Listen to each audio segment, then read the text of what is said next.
In this video, we're going to be talking about the sprint race. It was a little bit of a DRS train, but there was a few insights that I can give you. I'm also going to touch on qualifying, which I didn't cover yesterday. And of course, was it the right thing for McLaren and Lando to switch those around at the end? What does that mean for Lando's mindset? If you're interested in what my thoughts are as a specialist technical coach and mentor for open formula drivers, definitely keep watching.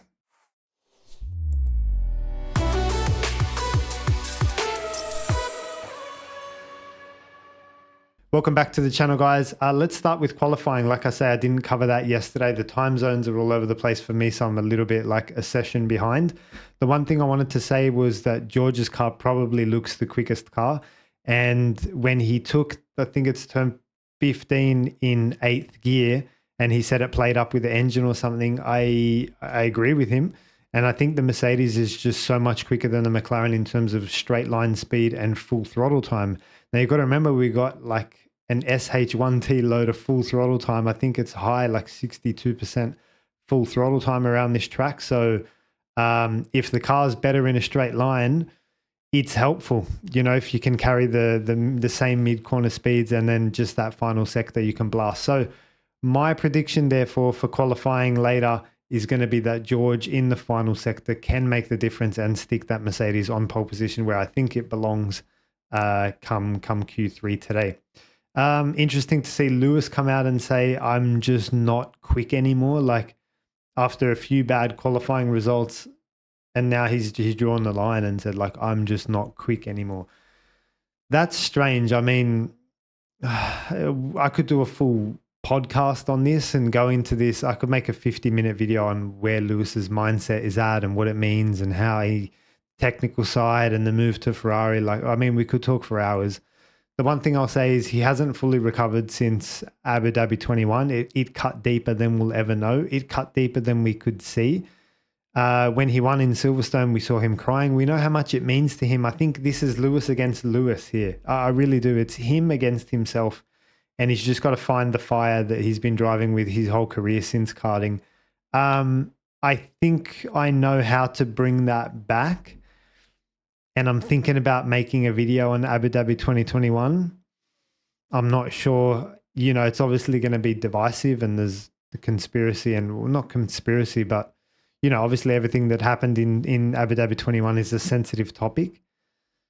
But let me know what you guys think in the comments. Do you want to see my true opinion on that video, on that situation in a video or not? Because I think that's, even though that's the sensitive area and, you know, a can of worms, that's where you need to go and get resolution in order to be able to move on. That's my opinion. So let me know what you guys think in the comment section below about Lewis's mentality and mindset and his words after qualifying. Franco, obviously I've been saying on my socials that I didn't like what I saw from Franco walking into the paddock, holding a teddy bear with a new painted helmet with stars on it. You know, my opinion is you should only be adding stars to your helmet when you've got a world championship of your own that you want to put on there. Otherwise, just keep the stock helmet and do away with the attention. It was getting some attention for maybe being disallowed because Nico Rosberg had a FIFA logo on his helmet recently disallowed.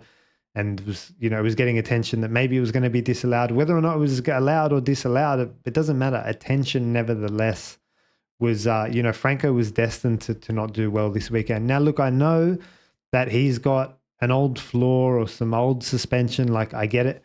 But the old floor was due to his part, I guess, of crashing the car in Vegas. So he kind of deserves that in a way. And then the poor performances this weekend, I just don't think he's putting as much time or effort or energy on the driving as he is on other things. Now, until I see him walk in the paddock with his head down, not interacting with photographers, not liking their posts on social medias, not taking teddy bears from journalists, and with the same standard helmet that he normally races with, that's when I'll know Franco's ready to compete. Until then, like, forget it. We're not interested. I'm like, you can take that to the bank. He's not going to be in a position to fight for points or anything substantial moving forward. So that's what I'm looking for. I'm looking for nothing from Franco because less is more. And I'll leave it there with Franco. Okay, let's move on to the sprint race. So Lando said recently in a couple of interviews post Brazil and Vegas, I'm ready now to fight for a championship. I believe I've got the minerals. I believe I've got what it takes. Since the summer break, I've done a near perfect job. Like, these are Lando's words, not mine. And I thought, okay, well, let's see. Let's see. You're on the pole here again. Let's see if you can get around lap one, turn one cleanly. Let's see how you manage and control this race. To his credit, he got a cracker start. So whilst I didn't see the defensive posture that I'm still looking for, as in trading pole position for the inside, whilst I still didn't see that defensive posture, at least he seems to have resolved the start. He got a cracking start and all he needed to do was go straight forward. But I can't help but feel if George got a good start, we would have seen the same issues still underlying, like Lando not trading pole for the inside, not making a conscious effort to get to the inside and protect and defend your territory into turn one. That's what I'm looking for. It's another level of world championship quality, let's put it like that. So yes, he got a good start. Yes, he controlled and managed the race beautifully. Tick, tick, tick, tick, tick. And we are going to talk about the swap a little bit later on this video as well. Max's first few corners were scrappy, guys. At the turn one, the turn two. And look, I always talk about mindset on this channel. I have to, from the perspective of a coach and mentor for open formula drivers. I can't help but feel like since Vegas, since all the drinks he had, like, I don't want to say he's not focused this weekend, but he doesn't really, he doesn't really care what happens. Let's put it like that. And why should he? He's already won the championship. But it's interesting to see how the performance, like, we would never see this kind of turn 1, 2, 2, 3 dramas. Like, turn 1 was, I think someone got up the inside of him. Turn 2, he just went too deep and the car just went into understeer. Turn 4 and 5, the double apex again, he just went into understeer. And it was like 1, 2, 3 mistakes from Max, which is like totally out of character. Like, we don't see that from Max. And then we cut to him in turn 7, and then the car looked terrible as well to boot. Like, he couldn't get the nose into turn 7, so entry understeer. And then when he went for the throttle, exit oversteer as well, looked like terrible for Max. So I'll be interested to hear what he has to say actually at the end of it. And just because I just want to double click on that, I just want to double click on his mindset and see, like, has he checked out? Is he fully committed still? Like, I mean, we're all human. This is not criticism. We're all human. We all need to switch off at one point, and he's done a mega job this year. But it was interesting to see that when he allowed himself a few drinks and, the performance also took a dip, right? So that's not, I don't think that's a coincidence. I think if he was fighting for a world championship this weekend, he'd be in there behind the top cars. So there'd be the McLarens, the Mercedes, the Ferrari, and then Max, like, directly there. Whereas the fact that the Hulkenbergs and a few other drivers are getting in there, I think he made a pass on Gasly as well. That's the part where it's out of structure for Max Verstappen. Okay, let's talk about Lando's strategy to give Oscar DRS for most of the race. Like, it was a pretty boring, straightforward race from that point of view onwards. I think it was the right thing to do. Obviously, from a mathematical and team point of view and everything, absolutely was the right thing to do. I just can't help but feel like, use this as learning, use this as, can you pull away and win by 20 seconds? I mean, I know he's done that in Netherlands, but, can he manage the tires? Does he want to try different lines? The Ferraris were never going to come through anyway. So even if in the worst case, George sneaks through, like, I don't know. I'm a racer, right? Let him, like, get on with it and just see what happens. Let Oscar practice his defense into turn 1, and let Oscar practice his tight lines and saving of front tires and driving into dirty air. These are skills which you're going to need in 2025. So sharpen them up, therefore. Do you know what I mean? So look, I totally agree with what they did, giving Oscar the DRS to protect the 1-2 and score maximum points. I get it. But that's going to do nothing for you come 2025. You've pretty much learnt nothing out of today. So, I mean, there's a pro and a con, and I guess that's the con. Let me know what you guys think in the comments below as well. I'm not all in on that, but I feel like it was an opportunity to sharpen your tools, particularly in terms of driving in dirty air, attack and defense, tire management, all those racecraft things, right? Anyway, nevertheless, it was interesting to see on lap 18. Again, we've seen this before. I can't forget it. Singapore lap 42. There was nothing doing, no DRS, nothing happening. Bang, Leclerc sets the fastest lap, and that's when I knew that car is good. That car is championship worthy from when it won in Melbourne to when it took pole in Baku to when it won in Monza and then set fastest laps in Singapore and then won in Mexico for like across tracks and dates. That car's been strong. And then here, lap 18, bang, Charles Leclerc, no DRS, fastest lap 24.0. And then the lap later, another fastest lap 23.9. And I'm like, again, that car's quick. So I can't help but feel those two boys, I'm referring to Leclerc and Carlos, like, can't help but feel sometimes they have too much fun. And there's a title in that car. I've been saying that since Singapore. And then Max has come out and said, yeah, if I was in the Ferrari, I think I could have been world champion as well. And I agree. The car's good. Like, I think it's a good car. So interesting to see those boys only collecting whatever they got, 4th and 5th or something like that.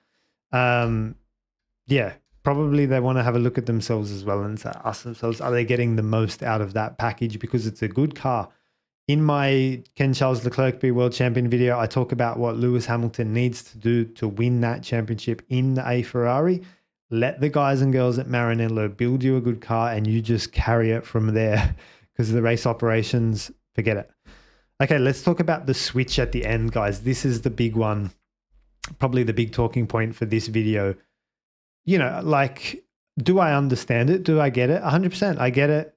And to some extent, I agree with it as well. Like, you know, Oscar gave Lando the sprint win in Brazil, and Lando thought he wanted to repay that back in Qatar. I get it. Like, there's nothing more technical or complicated than that. But I just can't help but feel like, what does that mean? Where's his mindset? Does he care about the team potentially more than he cares about himself?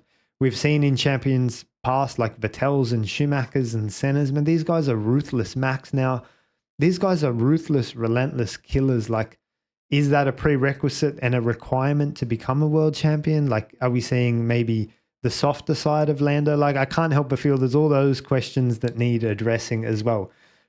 Notwithstanding all of that, and in addition to that, I still think that the most important thing, like, how can I explain this?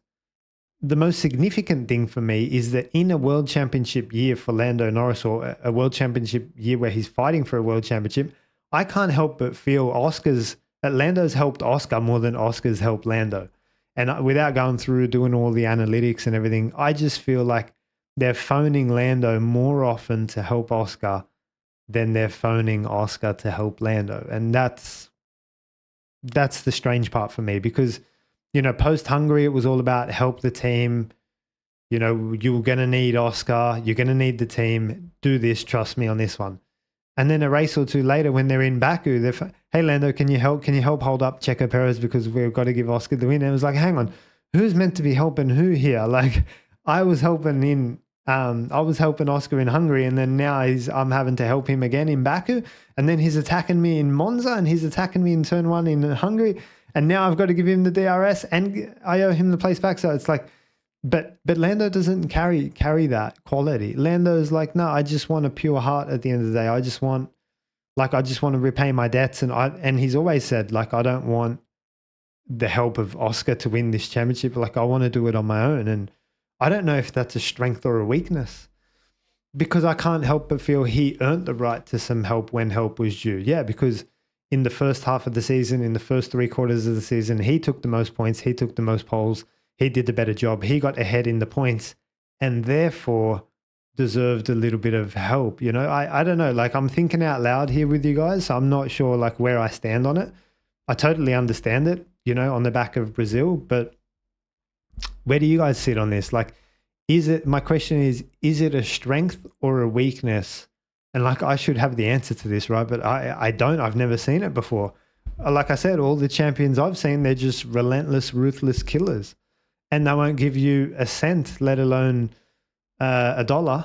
So I've never seen this before. And it definitely doesn't fall under the category of champion mentality. But at the same time, I understand it, and he wants to pay that back. He feels like that's the right thing to do. So again, let me know what you guys think in the comments below. I'm thinking out loud. It's the first time I've seen it. It's not a champion quality, but if it makes Lando happy, maybe that's good for him. Let me know what you guys think in the comment section below. Now, looking forward to qualifying. Like I said, I think George can sneak a pole here. The car's got the pace in it. It's got grip and straight line speed and good tire management. While we're at it, I just forgot a point that I wanted to raise in the sprint. None of the guys protecting their front tires by way of tight lines. I didn't see any of the drivers doing that. And they were all in dirty air from Oscar back. So that's Oscar, George, Leclerc, Hamilton. Was Carlos in there? I don't know. Max. I didn't see anyone driving tight lines to protect their front tires.